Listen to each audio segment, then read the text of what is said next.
It's your boy Pillar. We back at it. All right. Now I'm going through it, right? Shout out to Dr. Noko Rashidi with the picture. This guy was hanging with Aquarius gang, Dr. Ivan Van Sertima. This guy name is Alexander von Wutenau. He's one of the guys that first told Ivan Van Sertima that there is evidence of black folks in ancient America, right? You got to peep gang. That's why people, they try to attack Dr. Ivan Van Sertima, but they not really researching. They just doing trendy, goofy stuff, okay? Okay, so these are some ancient American statues, right? You see the brother, you see the sister. This stuff they have, they know. They got the statues. They won't show you though, right? Because you their slave. Okay, so let's see what this guy says. This is him, Alexander von, a German dude, right?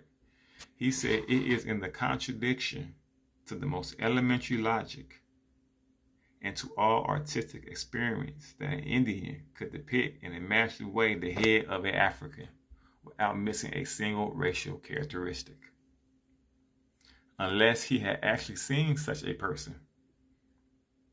Oh, hold on, let me stop. What book is this? My fault. I forget. This guy name is Alexander von Wutenau. The book is called The Art of the Terracotta Pottery in Pre-Columbian South and Central America.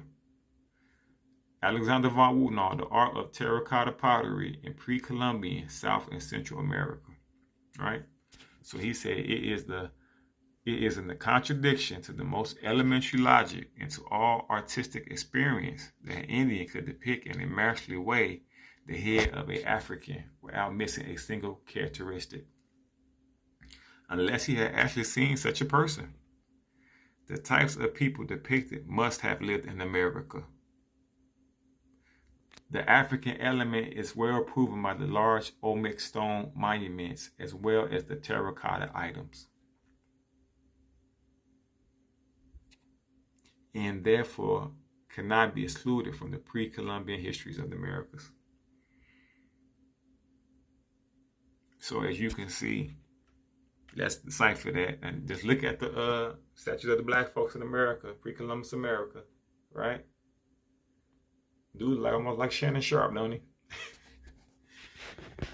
And it just goes to show you how these people think they slick. So let's break it down. He said it's in the contradiction to the most elementary logic. He said, man, even a kid can see this. That was elementary school, right? Even a kid can see this. These are black people. Ancient American statues of black folks, right? To all artistic experience, an American Indian could depict in a masterly way the head of a African, a so-called black person, without missing a single racial characteristics. Like, how could they make, if they never seen him, how could they make it look so real? If black folks were here in America before enslavement, how come these artifacts look like them so much? They had to encounter these people, or they must be these people, right? Because why the hell are American Indians making, the people we've been taught on TV, why are they making these artifacts of black folks, right? He said the type of people depicted must have lived in America. The African element is well proven by the large Olmec stone monuments as well as the terracotta items. And therefore could not be excluded from the pre-Columbian history of America. So he said the black people element is well proven by these large Olmec stone monuments. Are you getting this in school, right? Probably not. As well as terracotta. What terracotta? These are terracottas. It's like smaller little statues. See the sister? See the little necklace? See the brother? Like Shannon Sharpe, don't he? Almost. And so he's saying you cannot exclude black people from the pre-Columbian histories of America. And this is Alexander von Wutenau, The Art of the Terracotta Pottery in Pre-Columbian South and Central America. Get that book in your library and tell me what you see. But you can clearly see that over and over, it's nothing new about them knowing that we always been in America.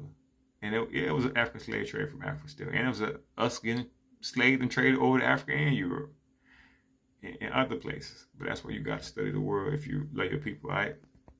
Because you can clearly see that the rabbit hole goes deep, right? It's like he said, the types of people must have lived in America. Black people element is well proven by the Olmec stone monument as well as the terracotta and therefore cannot be excluded from the pre-Columbian history of Americas. So when a black person is trying to enforce their business rights, and you a so-called black person, you laugh, well, this guy said the black element cannot be excluded from the pre-Columbian history of America. So when Indigenous Day is coming, you still celebrating Columbus Day.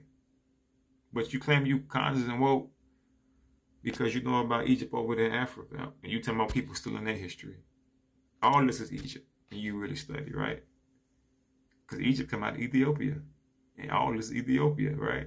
It goes deep, but not that deep. It's just like he say, it's the contradiction to the most elementary logic. Even a kid can see this stuff, okay? And say, oh, that's a black person. So that's why when people be like, why do they control your schools? Because they can't show you that these people must have lived in America and that the black element proven by these monuments and terracotta make it so that you cannot exclude black people from the pre-Columbian history of America. Don't you see those so-called Indians getting casinos? Where your stuff at? If you were already here, unless you're still on the plantation, maybe you are, maybe you're not. Hey, keep studying yourself. Know thyself. Man, know thyself. Woman, know thyself. All this is in love. But don't listen to me. Go get the book yourself. The Art of the Terracotta Pottery in Pre-Columbian South and Central America. And I'm pretty sure that you'll see that you're being hustled. All right? It's your boy Jay Pella. Keep on studying. Peace.